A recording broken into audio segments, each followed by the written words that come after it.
किसी भी छठ के दिन, चाहे अंधेरी की छठ हो, चाहे उजाले की छठ हो, किसी भी छठ के दिन अगर षडानंद कार्तिकेय जी महाराज का नाम लेकर 6 बेलपत्र और बेलपत्र पर 6 दुर्वा, 6 पुष्प, 6 अक्षत के दाने रखकर षडानंद कार्तिकेय बाबा के स्मरण कर कर शिवलिंग की जो जलाधारी है, उस जलाधारी पर जहाँ सुख सुंदरी का स्थान है, उसी के पास में कार्तिकेय जी का स्थान है। किसी भी छठ पर यदि आप बाबा को वो बेलपत्र, वो दुर्वा, वो पुष्प, वो अक्षत का दाना 6 समर्पित करते हैं, किसी भी छठ के दिन, षष्ठी के दिन स्कंद भगवान का नाम लेकर, स्कंदेश्वर बाबा का नाम लेकर, कार्तिकेय बाबा का नाम लेकर यदि समर्पित करते हैं तो जिंदगी में कितना भी कर्जा हो, वो कर्जा 3 महीने के अंदर समाप्त होता ही।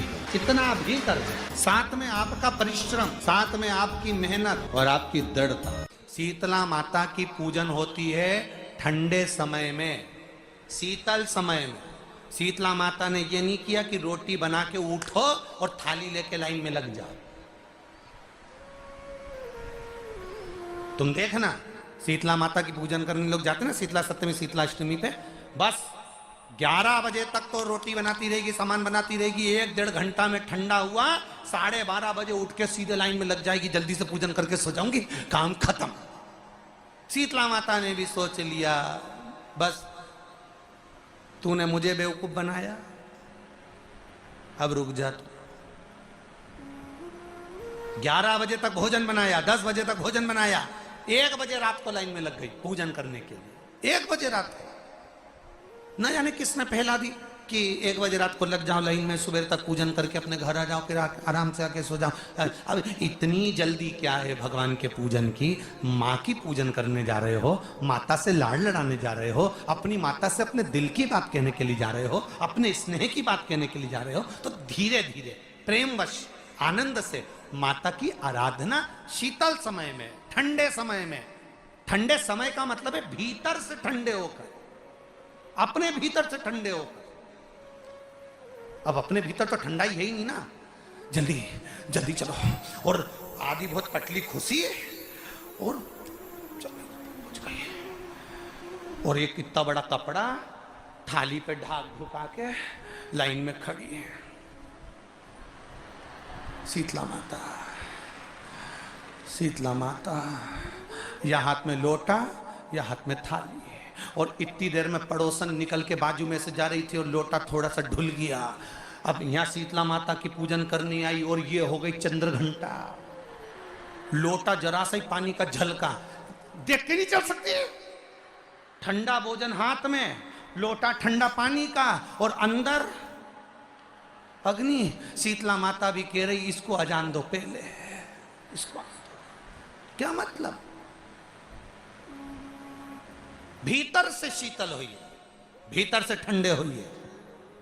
चित्त, वृत्ति, मन जब भीतर से शीतल होगा, ठंडा होगा, तो मेरी शीतला माता, तुमने पूजन करा ना करा, मेरी शीतला माता प्रसन्न हो जाएगी। बस भीतर से शीतल होगी, ठंडे होगी। तो जब माता उमा जब प्रगटी तो उनका केश भूमि पर गिरा, और भूमि पर गिरने के कारण उससे एक वृक्ष उत्पन्न हुआ जो नीम का वृक्ष कहलाता, निमाड़ी का वृक्ष कहलाता। इसलिए साउथ में, दक्षिण में नीम के वृक्ष को स्वयं देवी का प्रतिबिंब माना जाता है। नीम के वृक्ष को स्वयं माता का प्रागट्य उत्सव माना जाता है। नीम के वृक्ष को स्वयं देवी का भाव वर्णित किया जाता है। और बहुत सुंदर बात है महाराज जी, जिसके शरीर में माता निकल गई हो, दाने दाने पड़ गए हो पूरे शरीर में, बुखार भी बहुत तेज आ रहा हो, और पूरे शरीर में माता जी निकल गई हो, 1 लोटा पानी जिसके शरीर में माता जी निकली है उसके पास में रख दो, और वो पानी उठाकर नीम के पेड़ में उस व्यक्ति के ऊपर से 7 बार उतार के नीम के पेड़ में डाल दो। 3 दिन के अंदर उसकी माता जो शरीर में निकली हुई है, दाने दाने पड़े हुए हैं, जो बुखार बहुत तेज आ रहा है, उसमें धीरे धीरे आराम मिलना प्रारंभ हो जाता है। यहां तक शास्त्र कहता है कि किसी व्यक्ति को अचानक बहुत तेज बीमार आ गया, बहुत तेज बुखार आ गया, या एकदम, हम तो यहां तक कहेंगे कि ये वायरस चल रहा है, महामारी चल रही है, और कंठ में भी आपको अगर जलन पड़ रही है, कंठ रुक रहा है, बुखार बहुत तेज आ रहा है, शरीर में ताप है, डॉक्टर को दिखाओ मना नहीं है, सब कुछ करो मना नहीं है, पर एक लोटा पानी अपने ऊपर से उतार कर 21 बार नीम के पेड़ में ले जाकर नाम गोत्र बोलकर डाल दीजिए और नीम के पेड़ के नीचे की मिट्टी को अपने कंठ पर लगा लीजिए। 20 से 25 मिनट बाद आपको आराम लगना प्रारंभ हो जाएगा। ये उमा देवी है का जो पूजन का विधान है, उस विधान में कोई गर्म चीज की महत्वता नहीं है क्या? कोई गर्म चीज की महत्वता? फिर भी दुनिया के लोग अपनी बुद्धि लगाकर माता की जब पूजन करने जाते हैं तो वहां अगरबत्ती भी जलाते हैं और दिया भी जलाते हैं।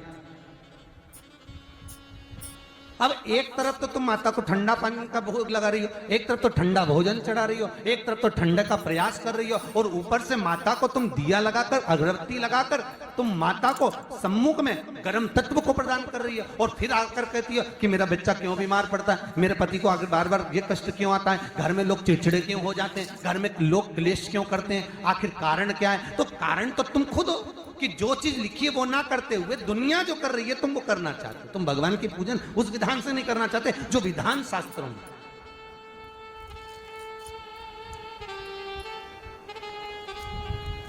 जो शास्त्रार्थ विधान कहता है।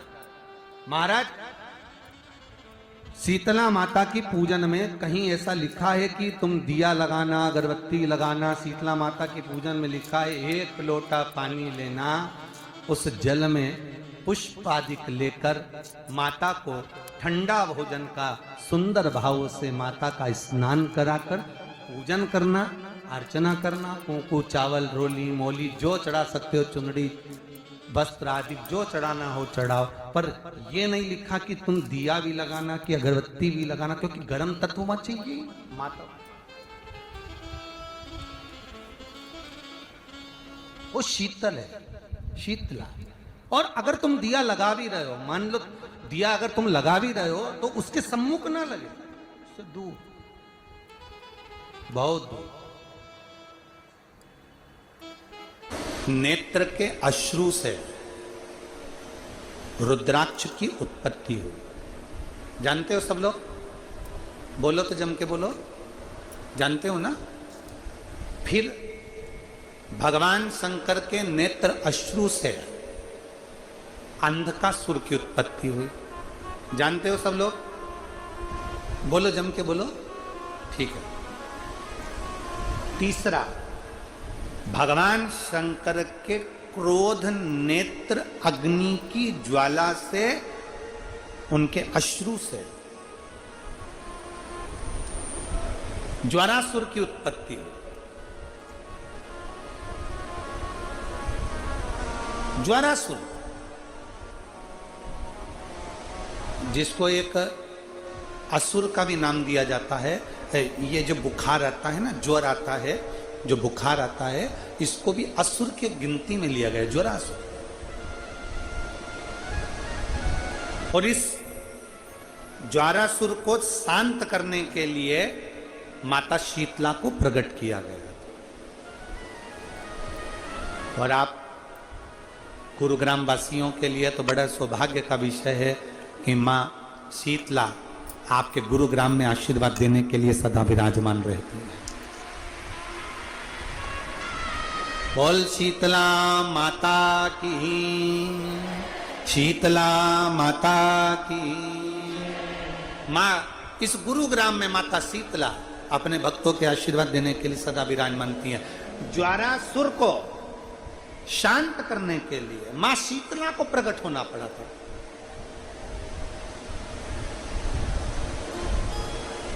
मां शीतला को प्रकट किया।